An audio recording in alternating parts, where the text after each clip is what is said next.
رسول اکرم صلی اللہ علیہ وسلم نے فرمایا وَهُوَ شَهْرُ الصَّبْرِ، یہ مہینہ صبر کا ہے،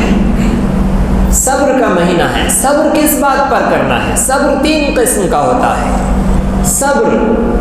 الصبر علی الطاعہ، الصبر علی المعصیہ، اور الصبر علی المصیبہ۔ صبر 3 قسم کا ہوتا ہے۔ پہلا صبر الصبر علی الطاعہ، اللہ رب العزت کی اطاعت پر صبر کرنا ہے، جم جانا ہے کہ اللہ رب العزت کی عبادت کرنے میں جو مشقت، جو تکلیف آتی ہے، اس مشقت کو جھیل لینا ہے، برداشت کر لینا ہے، اس عبادت پر جم جانا ہے۔ آدھی رات سے اٹھ گئے ہیں، اب سحر ہوئی ہے اور آنکھیں بوجھل ہو رہی ہے اور نیند آ رہی ہے، لیکن فجر سامنے ہے، اب اللہ رب العزت کی اس عبادت کو مکمل کرنا ہے، اس فرض کو پورا کرنا ہے، لہذا سونا نہیں ہے، سحر کر کے سونا نہیں ہے،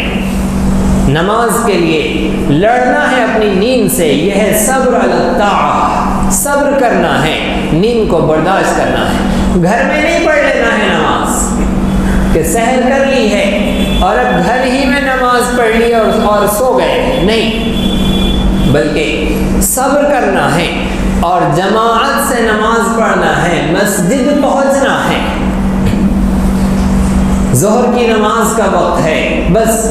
اب سحر کر کے فجر پڑھ کے جو سوئے ہیں تو ظہر بھی بستر میں ہو رہی ہے، اور جب اٹھے ہیں 3 بجے اور 3:30 اور 4 بجے کہ ارے عصر کا وقت شروع ہو رہا ہے، ظہر کا وقت جا رہا ہے، چلو اٹھو نماز پڑھ لو، تو اب احسان کرتے ہوئے بوجھل آنکھوں کے ساتھ وہیں بستر سے اٹھ کر برابر میں جا نماز بچھائی اور نماز شروع کر دی، نہیں، بلکہ ظہر کی نماز کے لیے نیند سے لڑ کر، کام کاروبار میں مصروف ہے تو کام کاروبار سے لڑ کر اللہ رب العزت کی عبادت کے لیے، نماز ظہر کے لیے مسجد پہنچنا ہے۔ عصر کی نماز افطار کی تیاری کی نظر ہو جاتی ہے، افطار کی تیاری کی نظر نہیں کرنی ہے، عصر کی نماز اہتمام کے ساتھ، جماعت کے ساتھ مسجد میں پڑھنی ہے۔ پھر مغرب افطار کے لیے بیٹھے ہیں تو بس ایسے زور و شور سے بیٹھے ہیں کہ اذان بھی ختم ہو گئی ہے اور جماعت بھی کھڑی ہو گئی ہے، اور اب 1 رکعت اور 2 رکعت اور 3 رکعت ہوئی جا رہی ہے، نہیں، بلکہ اہتمام کے ساتھ اپنی افطار کو مختصر کر کے مغرب کی نماز جماعت کے ساتھ، اہتمام کے ساتھ پڑھنی ہے، جماعت میں پہنچنا ہے۔ پھر عشاء اپنے وقت پر پڑھنی ہے، عشاء اپنے وقت پر پڑھنی ہے۔ بہت سارے لوگ عشاء کی نماز وقت سے پہلے پڑھ لیتے ہیں، اور خصوصاً ایسے زمانے میں جب کہ مسجدوں میں مصلیوں کی تعداد کے بارے میں تعیین ہو رہی ہے کہ کون سی مسجد میں کتنے لوگ نماز پڑھیں گے، اور بقیہ کو اپنی اپنی نمازوں کا خود انتظام کر لینا ہے، تو اب اپنی مرضی سے وقت شروع ہونے سے پہلے عشاء پڑھ لینا کہ جلدی سے پڑھ لو، جلدی سے تراویح ہو جائیں گی اور جلدی سے نماز مکمل ہو جائیں گی، ایسے نہیں، بلکہ عشاء کی نماز اپنے وقت کے ساتھ پڑھنی ہے۔ وقت کیا ہے؟ نماز عشاء کا وقت، جیسا کہ اس سے پہلے بھی دروس کے اندر نماز کے درس میں سورۃ الکوثر میں ہم نے سنا تھا کہ نماز عشاء کا افضل وقت تاخیر سے پڑھنا ہے، اس لیے کہ عشاء رسول پاک صلی اللہ علیہ وسلم کی معراج کے بدلے میں امت کو ملی ہے، اور معراج رسول اکرم صلی اللہ علیہ وسلم کی آخر رات میں ہوئی تھی، رات کے گزرنے کے بعد ہوئی تھی، لہذا ایسی جلد بازی نہ کی جائے کہ وقت شروع ہونے سے پہلے عشاء ہو رہی ہے اور وقت شروع ہونے سے پہلے عشاء کا ہونا نہ ہونے کے برابر ہے۔ جو نماز وقت شروع ہونے سے پہلے پڑھی جائے وہ نماز ہوئی ہی نہیں ہے، ہم نے پڑھی ہی نہیں ہے، لہذا وقت شروع ہونے سے پہلے نماز نہ پڑھ لے، اہتمام سے وقت کا اہتمام کر کے نماز پڑھی جائے، پھر اس کے بعد عشاء کے بعد تراویح کا اہتمام کیا جائے۔ یہ رسول اکرم صلی اللہ علیہ وسلم نے فرمایا کہ یہ مہینہ صبر کا ہے۔ اسی طرح دوسرا صبر ہے صبر علی المعصیہ، گناہوں سے بچنا ہے۔ یہ رمضان کے فضائل اور یہ نیکیاں اور یہ عظمتیں اس وقت ہے جب کہ ہم گناہوں سے بھی بچیں۔ لوگ روزہ کاٹنے کے لیے گناہوں کا سہارا روزہ کیسے گزرے گا؟ گرمی کا موسم ہے اور دوپہر کٹ نہیں رہی ہے، لہذا موبائل ہاتھ میں لے لیا ہے اور بس اب موبائل ہاتھ میں لیا ہے اور جو سامنے نظر آیا ہے اس میں وقت گزاری ہو رہی ہے، وقت کاٹنے کے لیے گناہوں کا سہارا لیا جا رہا ہے۔ نہیں، صبر علی المعصیہ،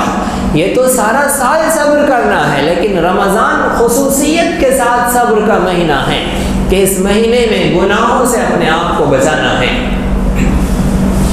جائز چیزوں سے بھی بچنے کا حکم ہے رمضان میں، روزے کی حالت میں۔ وہ جائز چیزیں، کھانا پینا جائز ہے،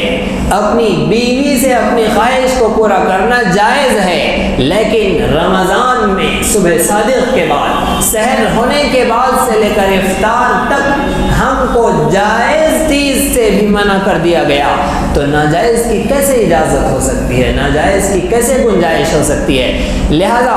گناہوں سے بچنا، صبر علی المعصیہ اور صبر علی المصیبہ، مصیبت سے بچنا، مصیبت کے اوپر اللہ رب العزت کی ملنے والے انعام کو دھیان میں لا کر برداشت کرنا، خصوصاً افطار کے وقت میں۔ اب افطار کا موقع ہے اور ہم بازار سے ساز و سامان خرید کر گھر پہنچ رہے ہیں اور ہر شخص یہ چاہ رہا ہے کہ ساری دنیا مجھے برداشت کرے، میں شہزادہ ہوں، لاڈلا ہوں اور سب مجھے برداشت کریں۔ لہذا یہ سارے غصے کا اور اپنی کمزوریوں کا اور روزے کے نتیجے میں بلڈ پریشر کے لو ہونے کا، کم ہو جانے کا یہ پورا مظاہرہ کرے گا۔ اپنی گاڑی پہلے آگے نکالنے کی کوشش ہے کہ سارے کے سارے پہلے مجھے جگہ دے، مجھے اپنے گھر پہنچنے دے، اور ہر شخص یہی سوچ رہا ہے۔ لہذا چوراہے پر بھیڑ ہو رہی ہے اور جو آگے نکل گیا وہ تو مسکراتا ہوا نکل گیا، لیکن جو پیچھے رہ گیا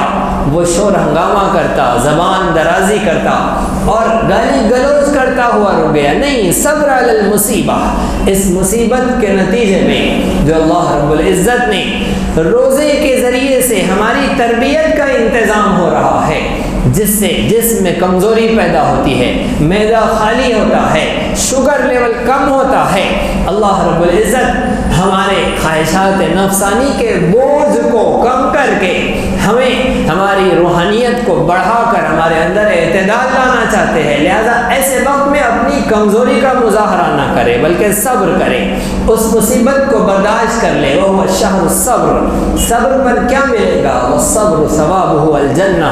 صبر کا بدلہ جنت ہے۔ اسی طرح دینی، علمی، اصلاحی اور تاریخی دروس و بیانات سے استفادے کے لیے آپ کے اس چینل کو لائک، شیئر اور سبسکرائب کریں۔ یہ نغمہ حور جنت ہے، یہ ساز تم کو بلا رہا